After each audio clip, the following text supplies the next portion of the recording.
bien. Si quelqu'un t'a insulté, il faut laisser tomber, il faut pardonner. C'est ça, au fait, l'amour de Dieu. C'est une façon de manifester l'amour de Dieu. Tu pries pour celui qui te persécute. Tu aimes la personne. Et tu ne fais pas lorsque tu as envie. Hein, si tu veux attendre que tu aies envie de le faire, tu ne vas jamais le faire. Tu ne vas jamais manifester ça. Tu fais ça par exprès. Tu le fais ça parce que la parole te dit de faire. Ok? Tu fais ça parce que c'est Dieu qui a dit de faire. Tu fais ce pas-là. Et tu vas voir Dieu. C'est en ce moment-là que tu vas voir que Dieu, il est vivant. C'est en ce moment-là que tu vas savoir que Jésus-Christ, il est Seigneur. C'est en ce moment-là que tu vas dire, oh ça là, c'est vraiment Dieu qui est là. C'est là que Dieu va se montrer à toi. C'est là que tu vas connaître qui est Dieu. Ok? Les gens, ils ont tué, oui. Mais Dieu dit de laisser tomber. Lorsque tu laisses tomber, là, Dieu te récompense. Il y a la joie, il y a la paix. Il y a des bénédictions. Dieu te récompense. Il y a des choses que tu ne voyais pas, il te montre. Il y a des bénédictions qui coulent là. Il y a des bénédictions que Dieu fait descendre pour toi. Ce que tu ne connaissais pas, ce que tu n'as jamais vu là, Dieu lui te montre. C'est très important de manifester l'amour de Dieu envers celui qui a tué, qui a égorgé tes parents. Celui qui a tué, que tu ne l'aimes pas là. Prie pour lui. En faisant ça là, Dieu te bénit. Les gens, ils cherchent la bénédiction. C'est là, on trouve là. C'est là, Dieu te bénit là.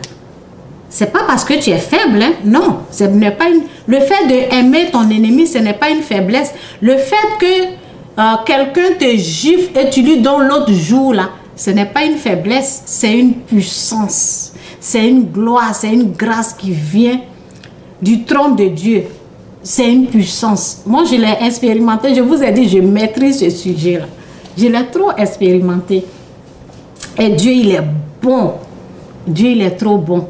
Donc, si les gens ont perdu la guerre, il faut savoir qu'ils n'écoutaient pas la voix de Dieu. Lorsque Dieu amène ces gens, il les chasse. Lorsque Dieu est là, tu gagnes. Lorsque Dieu est là, tu gagnes, je vous dis. Écrivez, lorsque Dieu il est là, tu gagnes. Écrivez ça. Lorsque Dieu il est avec toi, tu gagnes. Tu ne perds jamais. Ok? Les ennemis, ils n'ont qu'à rire au début. Mais après, ils vont voir que ton Dieu que tu es en train de glorifier, ton Dieu que tu es en train de louer là, lorsqu'il va se lever, lorsque toi tu as compris et tu es en train de marcher sur sa voie, sur tout ce qu'il est en train de dire, il va te donner la victoire. Et tous ceux qui ont commencé à se moquer de toi là, ils vont avoir peur, ils vont reculer, je vous dis. Je connais l'amour de Dieu et je sais comment ça se manifeste, je sais comment utiliser l'amour de Dieu envers mon prochain, envers mes ennemis. Je prie pour mes ennemis. Lorsqu'ils m'ont offensé, lorsqu'ils m'ont fait du mal, je suis un être humain, j'ai mal, mais après je prie. On peut tomber, mais on se relève. On dit, Dieu il a dit ça, donc je vais prier pour cette personne qui m'a persécuté. Lorsque tu te mets à prier, à Dieu fait ton palabre. Dieu combat l'ennemi. Dieu ne combat pas. La parole dit, nous n'avons pas à lutter contre la chair. Ok? C'est contre les dominations, contre les puissances. Dieu ne combat pas ton frère. C'est pour cela, Dieu dit de prier pour ton frère. Il va pas n'attends pas les gens qui ont ce cœur-là. Il n'a qu'à venir tuer ce président. Il n'a qu'à venir tuer cette... Non, il ne faut pas avoir ce cœur. C'est ton frère, il faut l'aimer. C'est une puissance qu'il a utilisée. C'est cette puissance-là, Dieu, il attaque. Il ne vient pas attaquer la personne. Il ne faut pas avoir le plaisir ou bien la joie qui vient que cette personne a peur et perd sa vie. Non, il ne faut pas avoir ça. Il ne faut pas avoir cette façon de voir les choses. Pour que Dieu puisse te donner la victoire, il ne faut pas souhaiter la mort de quelqu'un. Non, moi je n'enseigne pas ça ici. Il ne faut pas souhaiter la mort de quelqu'un. Non. Tu pries. Tu pries pour que cette personne a vie. Tu pries pour que cette personne-là puisse être sauvée, que son âme soit sauvée. Cette prière-là, il faut faire. Et c'est là que tu peux gagner. Parce que tu es en train d'arracher l'âme de la personne dans la main du diable. Tu pries pour l'âme de la personne, celui qui t'a persécuté, celui qui t'a violé, celui qui a tué les membres de ta famille. Tu pries pour que Satan ait honte. Tu pries pour que l'âme de la personne, que Dieu sauve son âme. C'est tout. Parce que au fait, c'est pas la personne qui agit, c'est une puissance satanique. C'est une puissance satanique qui agit à travers. Il faut comprendre ces vérités-là. Et ces vérités-là vont te libérer, quoi. Si tu sais que les êtres humains, là, ils sont faibles. Ils ont une bonne volonté, mais ils sont faibles devant ces puissances sataniques-là. Si tu connais cette vérité-là, alors tu vas regarder tes ennemis d'une autre façon. Tu ne vas pas appeler du feu. Tu vas appeler le feu sur ces puissances-là, mais pas sur les êtres humains. Il faut faire la différence. On appelle le feu sur les puissances spirituelles, invisibles du monde, dans le monde obscur. C'est contre ces puissances-là que toi, tu es en train de lutter. Tu ne luttes pas contre la chair, contre ton frère. Ok? Faites la différence. Pour que Dieu puisse écouter ta prière, on ne lutte pas, on n'attaque pas les êtres humains. On amène la bombe, le feu dans le camp de l'ennemi, mais pas sur la personne que tu es en train de voir. Lui aussi, il souffre. Lui aussi, il est malmené. Lui aussi, il est dominé. Ok? Lui aussi, il est fatigué dans le péché. Lui aussi, son âme pleure. Pour cette personne-là, on prie. On demande la grâce de Dieu sur cette personne. On ne le chasse pas. On ne le maudit pas. On prie pour la personne. Ok? Donc, c'est très important.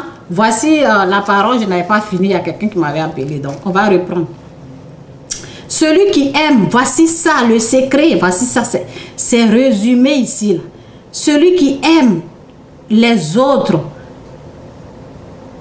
celui qui aime les autres a obéi complètement à la loi. Ok? En effet, les commandements ne commet pas d'adultère, ne commet pas de meurtre, ne commet pas... ok, excusez-moi, je mélange parce que l'écriture est un peu petit là. Ok? Ne commet pas d'adultère, ne commet pas de meurtre, ne vole pas, ne convoite pas. Ok? Ainsi que tous les autres se résument dans un seul commandement. Se résument dans un seul commandement. Tu dois aimer ton prochain comme toi-même. Tu dois aimer ton prochain comme toi-même. Si tu n'arrives pas à partir d'aujourd'hui là, tu dis Seigneur, aide-moi à aimer. Tu pries quoi? Seigneur, aide-moi à aimer mon prochain comme moi-même. Ok? Ne traite pas les autres étrangers. Non, Dieu n'aime pas ça. Dieu n'aime pas ça. Dieu aime tous les êtres humains. Dieu, il a tant aimé le monde. Il a mené son fils. Il n'a pas trié quelqu'un. Ne traite personne d'étranger dans ta vie. Ok? Tu dois aimer ton prochain comme toi-même. Celui qui aime ne fait aucun mal. Celui qui aime ne fait aucun mal. Celui qui aime son prochain, celui qui a l'amour de son prochain, ne fait pas du mal. Ne tue pas. Il n'haït pas. Il ne traite personne d'étranger. Moi, Dieu, il a tellement changé mon cœur. Sinon, avant, là, nous tous, on est dedans, ok?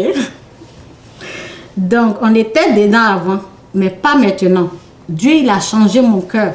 C'est pas juste descendu comme ça. J'ai demandé, je vous ai dit quand j'ai commencé la vidéo, j'ai dit, il y avait des présidents que, il y a un là, je ne pouvais même pas l'appeler président, ok?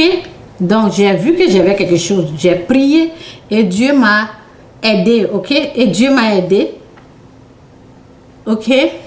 Merci, demeure béni, merci. Ok? Donc, c'est ça. Celui qui aime ne fait aucun mal à son prochain. En aimant, On obéit donc complètement à la loi. En aimant, on obéit donc complètement à la loi. Ok? On n'est pas sous la loi, mais en aimant son prochain, on a obéi à toute la loi. On est au fait libre, quoi. Aimez votre prochain. Si vous n'arrivez pas, demandez cette grâce-là à Dieu. Demandez à Dieu. Et c'est pour cela, on va prier pour que tu puisses être capable de le faire là. Il faut faire la prière de la repentance. Faire la prière de la repentance, que Dieu vous bénisse. On va faire cette prière de la repentance pour que vous puissiez recevoir l'Esprit de Dieu. C'est lui qui va le rendre capable. La parole dit, on ne peut rien faire sans moi. Nous ne pouvons rien faire sans Dieu. Donc nous avons fait la prière de la repentance pour recevoir l'Esprit de Dieu qui va le rendre capable. Ok? Sinon, on ne peut rien faire. Et lorsqu'on va faire la prière, on va faire la prière, ok? On va prier. Seigneur Jésus-Christ, priez avec moi. Dites, Seigneur Jésus-Christ, je reconnais que tu es le Fils de Dieu. Je reconnais que tu es mort pour mes péchés. Je t'accepte comme Seigneur et Sauveur. Et je me repens de tous mes péchés. Pardonne-moi de tous mes péchés. Je me repens de tous mes péchés. Je t'accepte comme mon Seigneur et Sauveur. Je renonce à tous mes péchés au nom de Jésus. Amen. Lorsque tu fais lorsque vous avez, au nom de Jésus, amen, j'ai dit ça. Lorsque vous avez fini de faire cette prière-là, la parole dit, vous êtes nés de nouveau. Né de nouveau, ça veut dire vous avez reçu l'Esprit de Dieu. Et l'Esprit de Dieu en vous là, vous fait enfant de Dieu. Vous êtes devenu enfant de Dieu. Donc vous êtes de la famille chrétienne. Vous êtes né de nouveau avec l'Esprit de Dieu. Vous faites partie de la famille chrétienne. C'est ça qu'on appelle devenir enfant de Dieu, faire partie de la famille chrétienne. Lorsque on fait cette prière de la repentance. Ok? Et maintenant, Jésus-Christ vient vivre en vous. Le Saint-Esprit vient vivre en vous. Ce que vous ne pouvez pas faire avant, comme aimer les gens, les étrangers, là, oui. Lorsqu'on est pécheur, on n'aime pas les... on a la nature du diable. On n'aime pas les étrangers. On n'aime pas les gens, on les appelle les blancs ou bien... même en Afrique, il y a des gens que les gens, ils n'aiment pas, ok? Mais lorsque tu as la nature de Dieu, Dieu, il est amour. Tu vas aimer ton prochain. Dieu va rendre ça capable. Son esprit qui est en toi, là, va te conduire. Son esprit qui est en toi, là, va t'aider à comprendre ce que la Bible dit. Il y a des gens qui disent que quand je lis la Bible, je ne comprends pas parce que tu n'as pas l'Esprit de Dieu. Mais lorsque tu as fait la prière que je viens de faire, si tu veux, tu réécoutes la vidéo et tu fais cette prière, ok, de repentance. Lorsque tu as fini de faire cette prière de repentance, l'Esprit Saint va être là. Ce que tu n'arrives pas à faire avant de toi-même, l'Esprit Saint va rendre cela capable. Tu seras capable prochainement de faire du bien à ton prochain. Lorsque quelqu'un te juge sur une joue, tu lui montres une autre joue. C'est l'Esprit qui va le rendre ça capable. Sinon, sans Dieu, sans l'Esprit de Dieu, cela est impossible à toi. Tu ne peux pas. Si on te gifle, on te bombarde, si on te bat, tu vas boxer aussi. Ok, donc c'est un peu ça, que Dieu vous bénisse. C'est un peu ça. C'est ça qu'on appelle l'amour de Dieu. Ok, donc je vais lire la parole ici. C'est que l'amour de Dieu. Ok, c'est dans 1 Jean 4 verset 16. Ok, et nous savons et nous croyons que Dieu nous aime. Dieu est amour. Celui qui demeure dans l'amour demeure uni à Dieu. Et Dieu demeure en nous. Si l'amour est parfait en nous, alors nous serons pleins d'assurance au jour du jugement, nous le serons parce que notre vie dans ce monde est semblable à celle de Jésus-Christ. Ok? Il n'y a pas de crainte dans l'amour. Ok? Il n'y a pas de crainte dans l'amour. Ça veut dire, lorsque Dieu il est là, quoi, tu n'as plus peur du diable, des démons. Lorsque Dieu il est là, tu n'as plus peur des choses comme ça, ok? Ok, ça y est. Il n'y a pas de crainte dans l'amour parfait. Il n'y a pas de crainte dans l'amour parfait, ok? L'amour parfait exclut la crainte. La crainte est liée à l'entente d'un sentiment et ainsi celui qui craint ne connaît pas Dieu. Celui qui craint ne connaît pas Dieu, ok? Ne connaît pas Dieu celui qui craint ne connaît pas l'amour dans sa perfection. Celui qui craint ne connaît pas l'amour dans sa perfection. Ça veut dire que 2020 qui arrive là, moi, je sais que je connais moi mon Dieu. De la façon qu'il a été au contrôle avant la création du monde, je sais qu'il est au contrôle. Je sais qu'il est au contrôle aujourd'hui, demain, à l'éternité. Donc j'ai la paix, j'ai cette assurance-là, Dieu il est au contrôle. Donc ceux qui n'ont pas cette assurance, ceux qui ne connaissent pas Dieu, là, c'est eux qui s'embrouillent. Oh, il va avoir ça, oh, il va avoir ça, oh, il va avoir ça.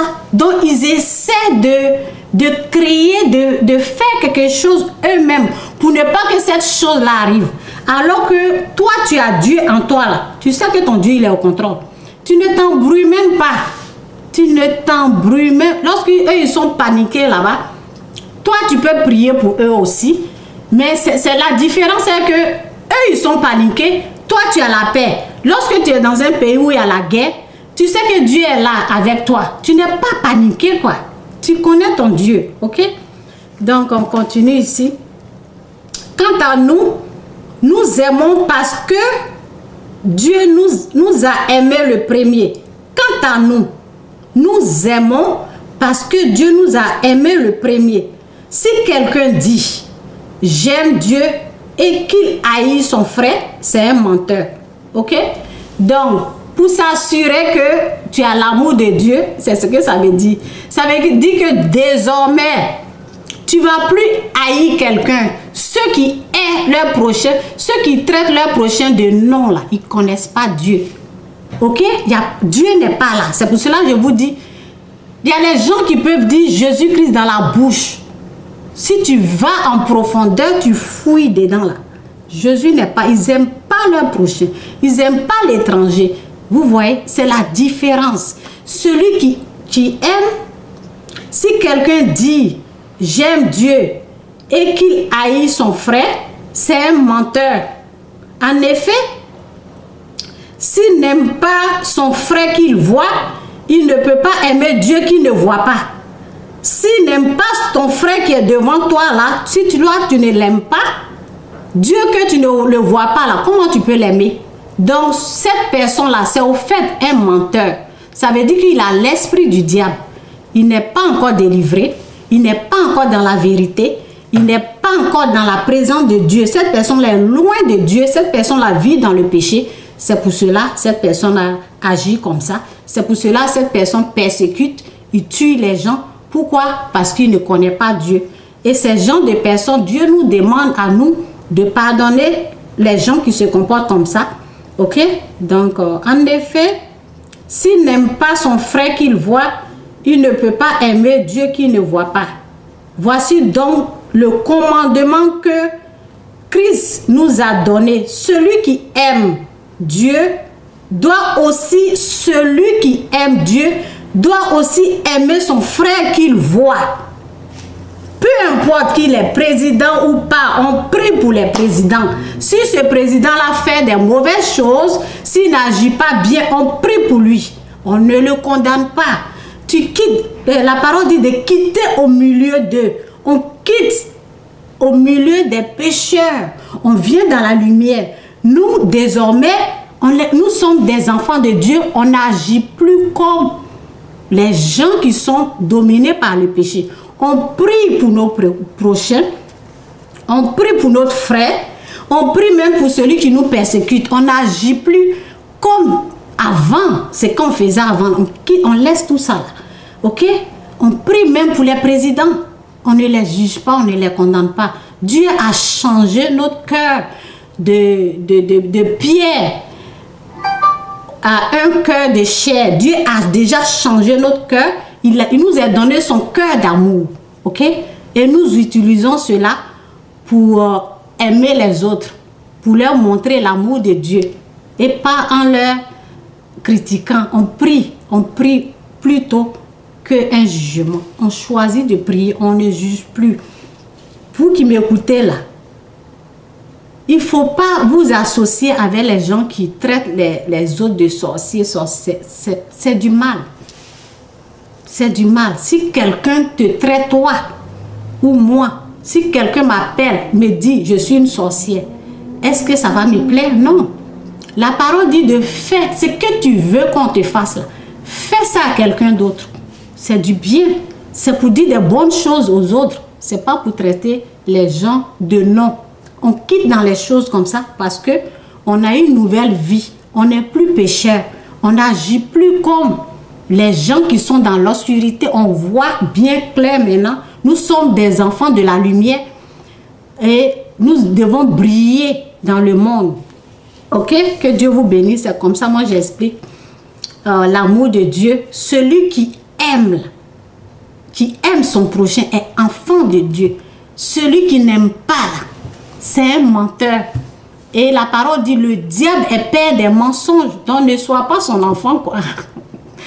Ne soyez pas les enfants du diable. Le diable est père des mensonges, ne le suivez pas, ne le suivez pas. Que Dieu vous bénisse, ok? Que Dieu vous bénisse. Si vous avez des questions, écrivez-moi. Je vais lire ça après. Que Dieu vous bénisse. Et lorsque vous avez fait la prière avec moi, la parole dit que vous êtes né de nouveau. Ok? Né de nouveau, ça veut dire que vous allez recevoir l'Esprit de Dieu. Et l'Esprit de Dieu sera là en vous. Et les autres choses qui ne doivent pas habiter en vous, là, les démons, les esprits impurs, lorsque Dieu vient, il fait les balayages, là, il enlève tout ça. Vous êtes délivrés au fait. Ok? Il repousse ce qui ne doit pas être là. Et puis lui, désormais, il sera là. La lumière sera là. Quand tu dors, tu ne seras plus dans les ténèbres.